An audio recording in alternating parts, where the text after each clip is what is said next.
আসসালামু আলাইকুম প্রিয় দর্শক শ্রোতা, আশা করি সবাই ভালো আছেন। দেশের বাইরে যে যেখানে দেখছেন সবাইকে স্বাগতম জানাচ্ছি মা দেশি মুরগি খামার ইউটিউব চ্যানেল এবং ফেসবুক পেজের পক্ষ থেকে।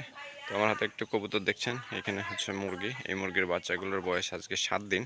এদেরকে মূলত এই যে মাঠের মধ্যে ছেড়ে দিলাম। বড়গুলো তো মাত্র 2টি আছে, এগুলো এখন বের করলাম আজকে। এর কারণ হচ্ছে মুরগিটা অনেক দিন ধরে সবুজ ঘাস খাইতে পায়নি, মূলত 7 দিন ধরে বাঁধা ছিল জালের মধ্যে, যে কারণে সবুজ ঘাস খেতে পায়নি। আজ এদেরকে ছেড়ে দিলাম, কিছুক্ষণ এদেরকে রাখবো ঘন্টাখানেক, রেখে তারপরে হচ্ছে আবার জালের মধ্যে বন্দি করে ফেলবো। কারণ মা মুরগিটি এটির আসলে সবুজ ঘাসের প্রয়োজন, যে কারণে মূলত এখানে নিয়ে আসা। আর হাতে যে কবুতরটি দেখছেন, এটা হচ্ছে আমার কবুতরের খুব ভালো একটা কবুতর, বিগ সাইজ, যদিও গ্রিবাস প্রজাতির কবুতরটা। তো এই কবুতরটা ওই আমার যে লফট আছে এখানে নতুন যে বাচ্চাগুলো হয়েছে, এরা যে বাসা বাঁধতে চেষ্টা করতেছে, এ যে ওইখানে হামলা দিচ্ছে। হ্যাঁ, যদিও এরও বাচ্চা আছে এখনও। তো সমস্যা হচ্ছে এই জন্য একে হাতে রাখছি কিছুক্ষণ, মানে শাস্তিস্বরূপ, যে একে কিছুক্ষণ রাখবো যাতে ওইখানে ওরা একটু ভালো করে ঘরগুলো গুছিয়ে নিতে পারে। তারপর বড় হয়ে গেলে এদেরকেই ওরা আর টাইম দেবে না, মূলত ছোটরা। তো যাই হোক, এই হচ্ছে অবস্থা। ঠিক আছে, এখন যেটি বলছিলাম, একে ছেড়ে দেবো। ওই দেখেন চলে গেছে, ওই চলে গেল বাসায়। এখন কথা হচ্ছে, এই মুরগির বাচ্চাগুলো এখন পর্যন্ত আলহামদুলিল্লাহ সবগুলো ঠিকঠাক আছে, কোনো সমস্যা হয়নি। এই দেখেন ঘাস খাচ্ছে মার সাথে, এবং এখানে 6টি কালো, 5টি সাদা, একদম পিওর সাদা, অন্য কোনো স্বাদ মানে কালার আসে নাই, কেন জানি বুঝলাম না।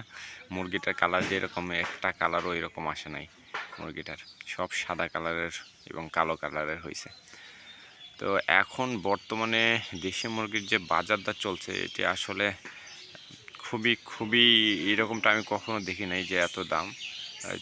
580-600 টাকা কেজি। ঠিক আছে, আমাদের লোকাল মার্কেটে যেটি ক্রয় হয়েছে, গতকালকের বাজার যেটি ছিল সেটা হচ্ছে 580 টাকা ক্রয়, এবং খুচরা বিক্রি হয়েছিল 650 টাকা। এবং ঢাকার যে পাইকারগুলো ছিল তারা মূলত পাইকারি নিয়েছিল 600 টাকা কেজি ধরে। এটি হচ্ছে আমাদের বগুড়ার রেট গতকালকের। আজকেও হয়তো বা এরকমই যাবে, অথবা বাড়তেও পারে, কমার কোনো সম্ভাবনা নেই এখন। তার কারণ বলি, সেটি হচ্ছে যে বর্তমানে বাজারে মুরগি নেই বললেই চলে, মানে এত পরিমাণ মুরগির ক্রাইসিস, খুবই খুবই বাজে অবস্থা। যেই আসে দেখা যায় যে তার 15-20টি মুরগি ছিল, সেখান থেকে এখন মাত্র 2-3টি আছে, যে কারণে মূলত বিক্রি করে নিয়ে আসছে বাকিগুলো। তো এরকম পরিস্থিতি মূলত গ্রাম অঞ্চলে এখন চলতেছে। আপনাদের যদি বিক্রি করার মতো দেশি মুরগি থেকে থাকে এখন, ঠিক আছে, খুব দ্রুত আপনারা চাইলে এই যে বাজার রেট এখন আছে ঊর্ধ্বমুখী, এখন বিক্রি করে দিতে পারেন। আশা করি এই সময় ভালো প্রফিট পাবেন। ঠিক আছে, তো দর্শক, আরও যদি কোনো কিছু জানার থাকে ভিডিওতে কমেন্ট করবেন, আমি চেষ্টা করবো আপনাদের কমেন্টের উত্তর দেওয়ার জন্য। সবাই ভালো থাকবেন, সুস্থ থাকবেন, আল্লাহ হাফেজ।